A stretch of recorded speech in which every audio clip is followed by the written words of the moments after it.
While the future may indeed be unwritten, it can from time to time be predicted. Consider the reflections of a perceptive French observer upon witnessing the East India Company's strategic acquisition through treaty rights of half the formidable Mysore Empire's territory. I am convinced that the English will establish themselves in the Mughal Empire only precariously and with much uncertainty, and they will no doubt, eventually in due course of time, lose it. But they will certainly control it for long enough to extract absurd amounts of money from it, which will enable them to maintain the role they have. Who can stop them? The author ponders before noting that in Hindustan, anarchy smothers the hope of anything good germinating or sprouting. The people live in want and misery.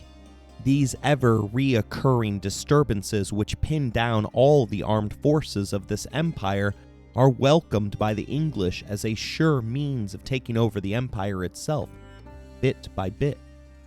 They carefully stoke the fires of civil discord, which they then offer to resolve, backing up such mediation with a show of military strength as soon as they well can.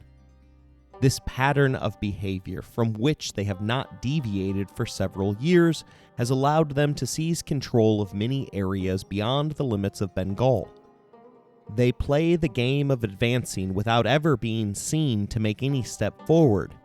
The English company stands alone today on this vast stage, preparing secretly and silently to extend immeasurably the major role they are playing here. All their schemes, their plans, their initiatives all tend to this one great object. One by one, all the powers of India are being reduced by terror, intrigues, flattery, promises, or threats. Every day the English company takes a step closer to that goal. They need make only a small effort to achieve this grand and magnificent project.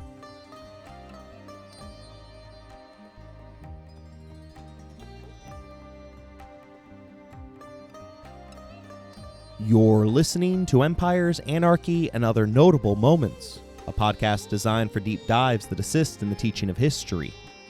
This series focuses upon the East India Company. Episode number 6, Dancing on the Threads of History.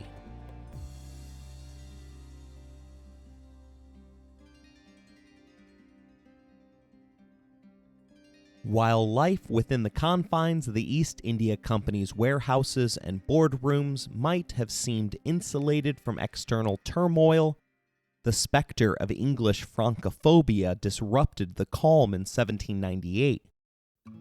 This was the pivotal year when Napoleon, not yet an emperor but already hailed as one of the world's preeminent generals, following triumphs in Italy and Austria, embarked on his ambitious yet ill-fated Egyptian campaign. Despite a year of active planning to cross the English Strait, Napoleon abruptly shifted his strategy, opting to instead set sail towards North Africa and the Middle East. Historian Frank McLynn provides insight into the strategic U-turn, explaining that it both assuaged Napoleon's apprehension about not being adequately prepared to conquer England, while simultaneously allowing him to indulge a long-standing ambition, providing Bonaparte with the opportunity to follow in the hallowed footsteps of Alexander the Great, setting his sights on the alluring prospect of marching on India. This unexpected turn of events reverberated within the East India Company, injecting an undercurrent of uncertainty into everything they did. The French and English both held the view that Cairo was the gateway to Asia, and thus news of Napoleon's invasion fleet sailing across the Mediterranean sent shivers down the spine of every Englishman living within the subcontinent. Tipu, the leader of the down but not out Mysore Empire, had long fostered strong relations with the remnants of the private French merchant forces that remained in India, stating his belief that the touch of a French sword is all that is needed for the framework of mercantile grandeur to collapse. Charles Cornwallis departed India with his good name fully restored within the petty circles of the English nobility, along with plenty of money in his pockets. He would go on to next support British rule in Ireland, which included putting down a French-supported revolution in 1798, before returning to and ultimately passing away from a fever in India in 1805. The next major chapter in EIC history would belong to brothers Arthur and Richard Wellesley, men who would go on to conquer more land in India than Napoleon would manage in Europe. Richard, the elder brother, was appointed as the company's new Governor General. A close friend of the Prime Minister, his appointment was seen as an opportunity to halt the erosion of the company's independence, which had been steadily in retreat ever since the 1773 Regulating Act had been passed. His second goal was to permanently wipe the French scourge from the land. Those instructions included dehumanizing terms, as he was ordered to cleanse the French contamination from the land. Reading between the lines, Wellesley wouldn't have to look over his shoulder to see what anybody thought of the methods he used against England's nemesis. France had been financing multiple sepoy armies across the subcontinent. Historian William Dalrymple notes that at a time of national crisis, when Britain was at war not only with France but also with Holland and Spain, when its last ally Austria had just laid down her arms, when a naval mutiny had broken out in the Channel Fleet, and when Napoleon was drawing up plans for seaborne invasions of both Ireland, then on the rebellion, and the English south coast, this was not something the British government was prepared to tolerate. The publication of a declaration of friendship between the French and Mysore granted the newest EIC director justification for the bloody actions that had been the impetus for his appointment. In a strategic move against the French residents of Hyderabad, nestled in the heart of the Deccan Plateau between the East India Company's headquarters in Calcutta and the formidable Mysore Empire in the Ghats, Wellesley orchestrated a calculated strike. The renowned French commander overseeing the region met an abrupt and suspicious demise, sparking rumors of potential poisoning orchestrated by a pro-company faction. Fearing a similar fate, the city's leadership engaged in clandestine negotiations with Wellesley, ultimately reaching an agreement to expel the French forces. The ink on the treaty had scarcely dried when the encirclement of the French forces commenced, culminating in a tense 30-minute standoff. A staggering 14,000 members of South Asia's most formidable French corps relinquished their arms. Shortly thereafter, the East India Company received news of Napoleon's predicament. He was stranded in Egypt following Admiral Nelson's decisive sinking of the entire French fleet. Seeking to strike while the iron was hot, the EIC continued to advance towards the defiant Mysore Empire of Tipu. Employing dehumanizing language, Wellesley referred to Tipu as a beast of the jungle, while simultaneously risking the ire of Islam adherents by branding him a perpetual jihadist fanatic. This marked the beginning of a relentless pursuit of Tipu by the East India Company. Dalrymple informs us that Tipu had an extremely efficient network of spies and knew exactly what was happening beyond his borders. He tried with equal energy to raise support from the last indigenous armies capable of taking on the company, warning them that whatever differences they may have had in the past, this was their chance to unite and defeat the British. But it was late. The best move would have been to enter into negotiations, but Tipu was as fierce of a warrior as there ever was.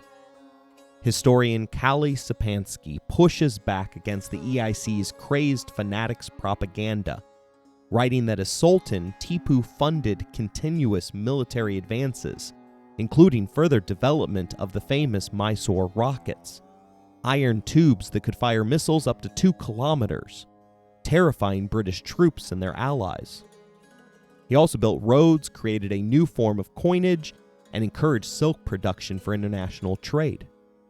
He was particularly fascinated and delighted with new technologies, and had always been an avid student of science and mathematics. Having already defeated the British twice before, Tipu wasn't willing to cede any more territory to his enemy, supposedly boasting that I would rather live a day as a lion than a lifetime as a sheep. Better to die like a soldier than to live a miserable life dependent on the infidels. The siege of his capital city began on April 7, 1799. The French forces valiantly defended their longtime ally, but their force consisted of a mere 450 men. It was the company's heavy artillery that made the difference, breaching the walls on May 3rd. Islamic practitioners still from time to time utilized divination, a practice that is discussed negatively in both the Quran and the Bible. The subsequent signs all pointed towards disaster for Tipu. Yet the brave warrior still led his elite Lion of God battalion into the breach.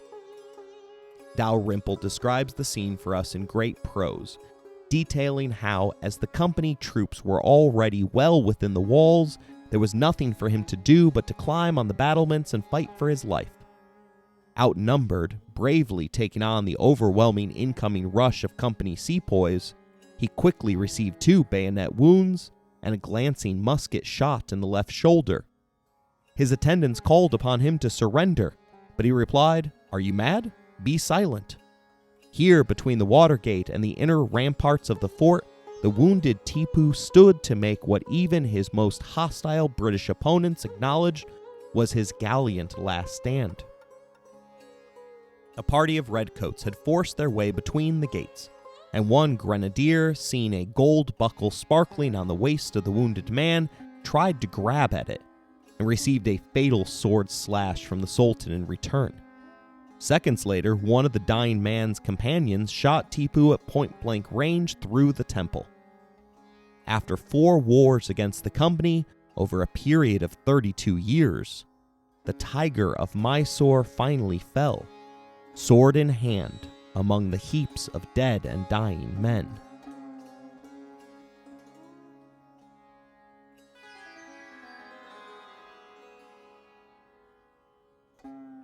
A few hours later, the capital of the empire had fallen.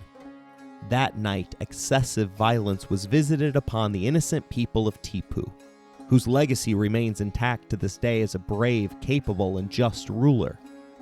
However, Wellesley's dehumanizing tactics swiftly revealed their consequences, as the scene devolved into a harrowing orgy of rape and violence. The city, scarred by the unprecedented brutality, never fully recovered.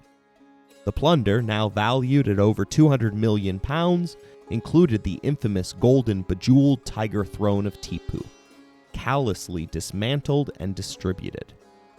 Despite the East India Company's efforts to maintain the facade of a mere trading entity, they took a sinister turn by appointing a 5-year-old member of the Mysore dynasty as a puppet, underscoring the ruthless machinations employed to sustain their rule.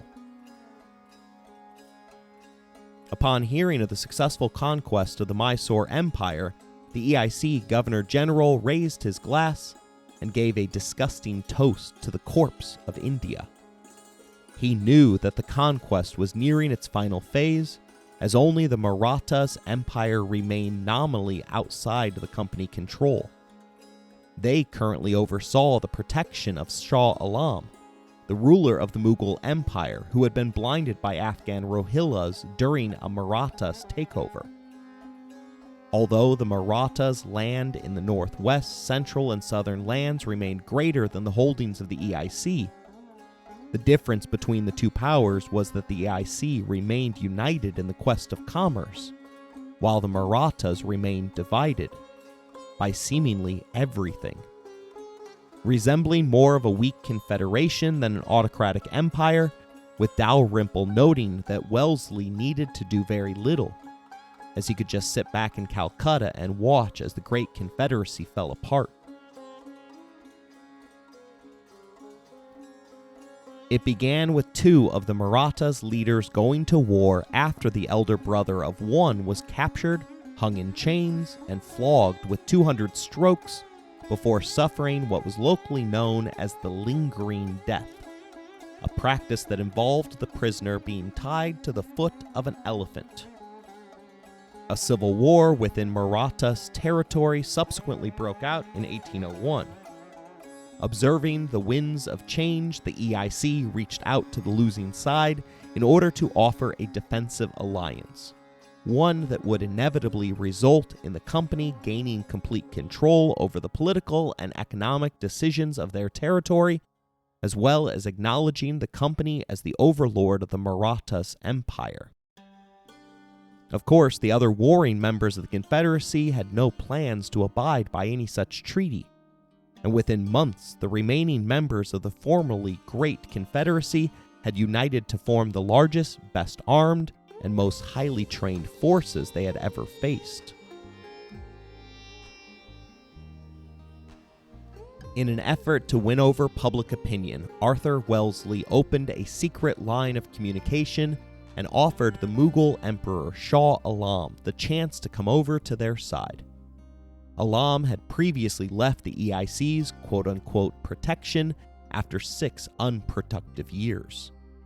His gamble resulted in regaining the throne, but since then life had been harsh for both him and his family, as the Marathas had kept the royal family in perpetual poverty for 30 years. And that isn't just conjecture, as one royal son had been reduced to scraping out semi-precious stones that were inlaid into the tower's marble. After such a long time, it must have seemed to the Marathas that the old man had accepted his lot in life, content to be allowed to work on his poetry rather than dealing with the day-to-day work of running an empire. And that was true to an extent, as Shah Allam informed his kids that he had accepted the fact that he would never have the power to restore the grandeur of their kingdom. But between the choices of the EIC and the Marathas, he chose the group that hadn't helped to carve out his eyeballs. The company formed 2 large armies in anticipation of completing the conquest of India. One was commanded by Arthur Wellesley, while the other went to Lord Gerald Lake, a man who claimed to have been descended from the legendary but fictional Lancelot of the Lake. The armies were gigantic, as Cornwallis's land reforms had allowed the company to maintain a standing army twice the size of England's own. Underlining the notion that you have to spend money to make money, their wages were mostly paid through debt financing. The assumption was that the conquest would eventually create new revenue streams, propelling the EIC's profits into the stratosphere. It was during this time period that the company's debts tripled. If you think that this logic is silly, then you probably aren't the CFO of a Fortune 500 company. Investors Daily notes that 19 companies of the Fortune 500 bear 1/3 of America's $5.7 trillion in corporate debt. Among those are well-known names such as AT&T, Ford, Verizon, Comcast, and Apple. The soldiers cost the EIC money, and in an effort to protect the bottom line rather than for moral reasons, the Governor General worked behind the scenes to buy off Maratha mercenaries. One of the first to turn was the Frenchman Pierre Perron. He was the commander-in-chief of the Marathas' northern forces, but was easily swayed, having already invested his life savings in EIC company stock. The financial indebtedness placed him between a rock and a hard place. Fighting the EIC would fulfill his contract, but defeating them would tank his stock prices and destroy him economically. Thus, he was persuaded away with a simple bribe to put his men where his money was. Wellesley even doctored fake communications, which he then leaked to keep the various factions of the Marathas at each other's throats. While everyone's attention was fixated on the looming war, the Governor-General drafted internal documents that made it clear the EIC's intention was to control the entire Indian peninsula, ensuring that no indigenous group could challenge their authority. In 1803, tensions reached a climax when one segment of the Marathas declared war. Within hours, soldiers were marching according to predetermined war plans. Falsely claiming the high ground, Richard Wellesley stated for the record that his enemies have rejected the hand of friendship I have offered. The responsibility is entirely yours. A bribe secured the EIC Army's first victory, gifting it the remaining treasure of the Marathas Confederacy and restocking the Army's pantry.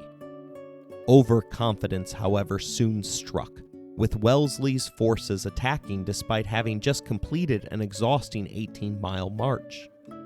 His artillery got stuck during a river crossing, and he was baffled when his enemy completed a complex turning maneuver that he assumed they were incapable of. The engagement became known as the Battle of Assaye, and Arthur Wellesley would recall it as the most difficult battle he had ever participated in. That was saying something, given he had appeared on the winning side of the significantly more known Battle of Waterloo.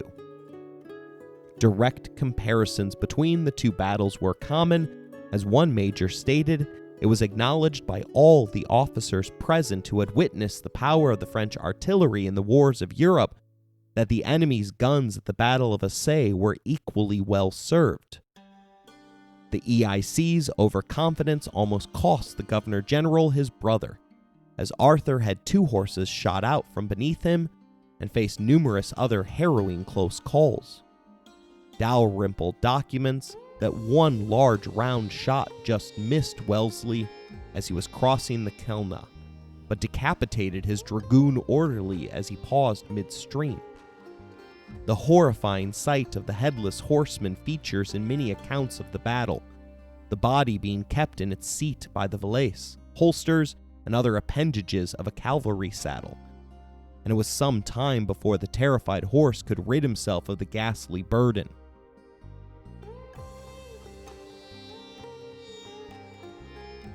Ultimately, victory came to the EIC, but it was costly, as 1/3 of the army had to be buried on the plains of Assaye. The Marathas suffered even greater losses, including 98 of their 100 French cannons. Although Wellesley's force continued, his losses meant that the honor, such as it was of striking the fatal blow to the Marathas Confederation, would belong to Gerald Lake. A veteran of the 7 Years' War, known to Americans mostly as the French-Indian War, and the American War of Independence, during which he tussled with George Washington over Yorktown, Lake's motto was, "Damn your writing, mind your fighting." He lived up to it in India, marching straight towards the heart of his enemy, favoring speed over size. He left behind most of the heavy artillery and all of his siege equipment. Dalrymple notes that although this wasn't Hitler's blitzkrieg towards Russia, where Nazi troops weren't allowed to pack their winter jackets, Lake's intention to lead a small and mobile force was somewhat challenged by Indian reality. By the early 19th century, East India Company armies had accumulated a huge establishment of attendants, assistants, support staff, and various other personnel. In the end, the total body heading west amounted to more than 100,000 people, including mahouts and coolies, grass cutters and horse keepers, tent lassers and bullock men, baraha grain collectors and money changers, female quacks, jugglers, groups of dancing girls, and voltaires of pleasure.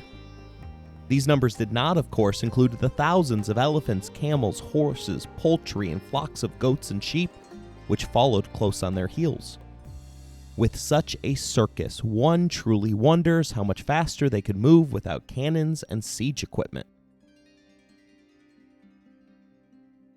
In his first siege, Lake bought off the enemy commander who suspiciously left the field at the beginning of the battle to gather reinforcements. His forces were tipped off that something was amiss when he reportedly left without his hat. Seeing their commander flee made many in the army, particularly the men with mixed Anglo-Indian blood, question their life choices, with many deciding to switch sides. Lake could have patiently waited for the siege to demoralize the opposition, but that likely meant writing numerous proposals to the enemy, and Lake really hated writing. For him, the best decision was to attempt a full frontal assault on a fortress that everyone had agreed was impenetrable. They tunneled to get beneath the walls, but a cannon above the sappers fell through and blocked the passage. As the attackers desperately tried to move the wedged cannon out of the way, they were picked off by the handful. One soldier that lived to see the day wrote that the sortie became a perfect slaughterhouse, and it was with the greatest difficulty that we dragged the gun over our killed and wounded. At the sacrifice of many lives, the company men finally managed to turn the cannon in the right direction and used it to blast through the enemy's gate. Miraculously, Lake was now free to lead his cavalry and take the garrison. Another sacking was followed by extreme violence, with all 2,000 soldiers being massacred. As Dalrymple notes, no quarter was asked for, and none was given. Around midnight of the next day, a massive earthquake toppled a 600-year-old mosque in Delhi. One biographer of the time claimed that had the earthquake lasted a moment longer, it would have ushered in the day of resurrection. In reality, it ushered in British rule of India, something that brought the trials of the rapture without any earning salvation. The ruler of Delhi, at least in name, Shah Allam, continued playing both sides, but was now fully convinced to throw his lot in with the company. Knowing that the prior word of Warren Hastings hadn't meant much, Mughal emperor demanded some payment up front. But the reality was that he didn't have much of a choice. He was powerless to assist either side in the conflict, and was guaranteed to be disposed of if he chose the wrong side. With promises on paper to ensure a proper allowance, he spent the last of his political capital to hold back his heir from the battle with the approaching EIC forces. The Marathas turned to another Frenchman to stop the rampaging horde. He was a man who had formerly made a living making both fireworks and tartlets, small fruit pies without the top crust. According to the book A New History of the Marathas, his craft in culinary matters were superior to his skill in military ones. He moved his 19,000 troops out of Delhi's Red Fort to ambush the EIC. Dalrymple writes that any opponent would have to funnel themselves into a narrow causeway between the bogs. The commander then hid his 100 heavy guns in a semicircle behind tall fans of elephant grass at the base of the hill, and waited for Lake to approach. Lake woke his troops at 2 a.m., as was his habit, and the final march towards the Mughal capital began an hour later at 3 a.m. At 10 a.m., after marching 18 miles, with the sun beginning to beat down on the column, Lake ordered a halt for breakfast beside a marshy lake on the banks of the Hindon. Tents were erected, boots were removed, fires lit, and the sepoys began to cook their breakfast.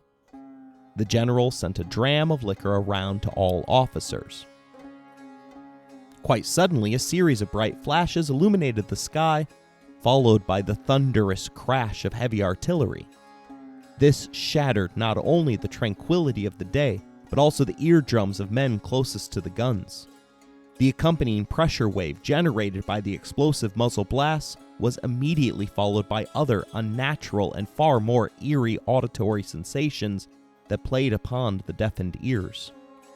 Grape shot tore and chain shot scythed through the grass with a shearing sound, which was followed by a metallic clatter of muffled thuds, depending on whether the projectile struck equipment or the flesh of men and horses.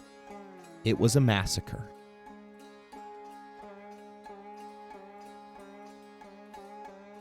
Lake maintained his composure, ordering his infantry to fall back as a feint.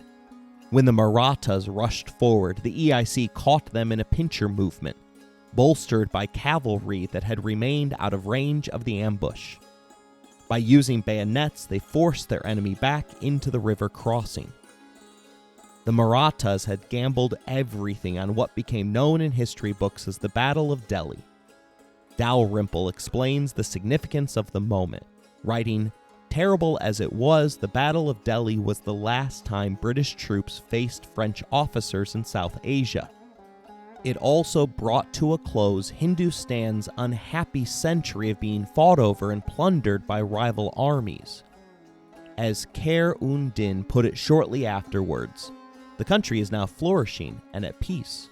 The deer lies down with the leopard, the fish with the shark, the pigeon with the hawk, and the sparrow with the eagle. While Undin wrote to flatter his British patrons, there was a measure of truth in his words. In comparison with the horrors of the last century, the Great Anarchy, the next 50 years would be remembered as the Golden Calm. Most importantly, the Battle of Delhi decided the future fate of India. The Marathas were the last indigenous Indian power that was militarily capable of defeating the company. After Assaye and Delhi, the outcome of the war became quite clear. Through treaties and bribery, the East India Company now wielded control over the entirety of the subcontinent. They appointed 600 of their civil servants to govern the entire country with the singular purpose of generating profits for their shareholders. This marked a monumental changing of the guard, as Christians were now at the helm of what had predominantly been a Muslim-ruled nation. The British would maintain authority over India for the next 144 years, only relinquishing control of its crown jewel after Gandhi's movement of civil disobedience during World War II made it untenable for the British to remain there any longer. The Diplomat, a journal dedicated to the Asia-Pacific region, teaches us that the origins of the modern-day religious violence between Hindus and Muslims were a direct result of the colonial project to divide and rule. Under that doctrine, the minority British clung to power by fostering hatred between the two largest religious groups on the subcontinent. Gandhi, a Hindu, would be assassinated over his support for the partitioning of independent India, ensuring that Muslim citizens would not have to be a minority within the Hindu majority nation. The creation of Pakistan and East Pakistan, now Bangladesh, sparked outrage among Hindus, leading to a nationalist shooting the father of Indian independence 3 times in the chest during a multi-faith prayer meeting.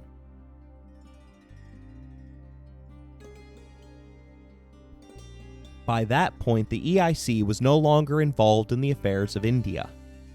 They restored Shah Allam to the now symbolic peacock throne of the Mughal Empire and fulfilled their promise to financially support the emperor's family. He survived for 3 more years, passing away at the age of 77. Richard and Arthur Wellesley, the men who had annexed more land in India than Napoleon had in Europe, were soon recalled. Not because they overextended their mandate or had authorized and likely committed war crimes. Instead, they were sent back to London because their wars of expansion had been fully funded by debt financing. For 2 consecutive years, the EIC was hemorrhaging money, spending more than £210 million in today's dollars than they were taking in. Overall, the company's debt had doubled, ballooning from $1.5 billion to $3.3 billion in today's dollars. To pay back the burgeoning debt, the Wellesleys had resorted to autocratic means to gather enough silver for shipment to London. 30 years after their recall, the British government made the decision to nationalize or take over the East India Company. While it had once been considered too big to fail, it was now deemed too significant to exist outside of their control. British parliamentary member James Silk eloquently captured this sentiment when he declared that the idea of consigning over to a joint stock association, the political administration of an empire peopled with 100 million souls, was so preposterous that if it were now for the first time to be proposed, it would be deemed not merely an absurdity, but an insult to the meanest understanding of the realm. There was one attempt to push back on the nationalization, as the EIC's private army rose up in rebellion in 1857, but were mercilessly put down by the British Raj. At that point, all traces of the company's brand were scrubbed from the subcontinent. Incredibly, the name of the most powerful company in world history is now owned by an Indian businessman who lives in London. He consolidated control over the trademark by buying up the rights from 30 to 40 others. His physical shop, which stands in West London, contains more than 350 luxury products, including 100 varieties of tea, chocolate, spices, and mustards developed by the company from across the former British Empire. Pride positively oozes from the interviews of Sanjeev Mehta, who proudly displays the job title of Chairman and CEO of the East India Company on his LinkedIn page. The Financial Express did a story regarding his takeover, writing that the company that once symbolized British colonialism had found its way back into Indian hands. So here stands Sanjeev Mehta, the visionary entrepreneur who reclaimed a symbol of oppression and humiliation, embracing the past with a whimsical twist of fate. With every step, he dances on the threads of history, crafting a tale that intertwines the spirit of entrepreneurship, resilience, and redemption.